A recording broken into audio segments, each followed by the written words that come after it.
Hi friends, இன்றைக்கி நம்ம coconut powder எப்படி செய்யறதுன்னு பார்க்கலாம். தேங்காவை வந்துட்டு இந்த மாதிரி இந்த ஓடு இல்லாமல் இந்த ஓடை ரிமூவ் பண்ணிவிடுங்க. இதை ரிமூவ் பண்ணிவிட்டு இந்த ஸ்கின் இல்லாமல் நீங்கள் இந்த மாதிரி துருவி வச்சுக்கோங்க. இப்போ ஸ்டவ் ஆன் பண்ணிக்கலாம். இந்த மாதிரி நல்ல ஒரு கனமான பேனை எடுத்துக்கோங்க. இந்த தேங்காவை நான் சேர்க்குறேன். இதில்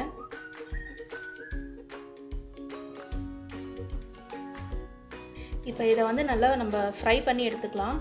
இது லோ ஃப்ளேம்லேயே வச்சு தான் பண்ணணும். ஹை ஃப்ளேமில் வச்சிங்கன்னா அடி பிடிச்சிரும். இந்த தேங்காயில் இருக்க ஈரம்லாம் போகிற வரைக்கும் நம்ம நல்லா ஃப்ரை பண்ணி எடுத்துக்கணும். அப்போ தான் நல்லா பவுட்ரு மாதிரி வரும். அவ்வளோ சீக்கிரம் கெட்டு போகாது.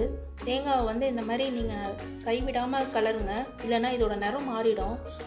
இப்போ பாருங்கள், ஈரம் இல்லாமல் நல்லா பாருங்கள், நல்லா பவுடர் மாதிரி வந்துருச்சு. இப்போ பாருங்கள், இந்த மாதிரி ஸ்டேஜில் நம்ம ஸ்டவ் ஆஃப் பண்ணிவிட்டு ஒரு பிளேட்டில் மாற்றிக்கலாம்.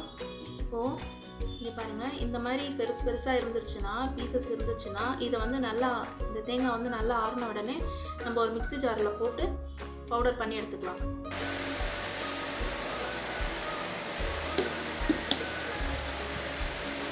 மிக்ஸி ஜாரில் நல்லா கிரைண்ட் பண்ணி எடுத்தாச்சு. இப்போ கோகோனட் பவுடர் ரெடி. இது நீங்கள் ஏதாவது ஸ்வீட்ஸ் ஏதாவது செய்யணுன்னா இது மாதிரி நீங்கள் ஃப்ரிட்ஜில் ஸ்டோர் பண்ணி வச்சுக்கிட்டிங்கன்னா, நீங்கள் ஏதாவது கோகோனட் ஸ்வீட்ஸு இல்லைனா கோகோனட் இட்லி பொடி அந்த மாதிரி ஏதாவது செய்யணுன்னா நீங்கள் உடனே செய்யலாம். Thank you friends. இந்த வீடியோ உங்களுக்கு பிடிச்சிருந்தா லைக் பண்ணுங்கள், ஷேர் பண்ணுங்கள், சப்ஸ்கிரைப் பண்ணுங்கள். பாய்.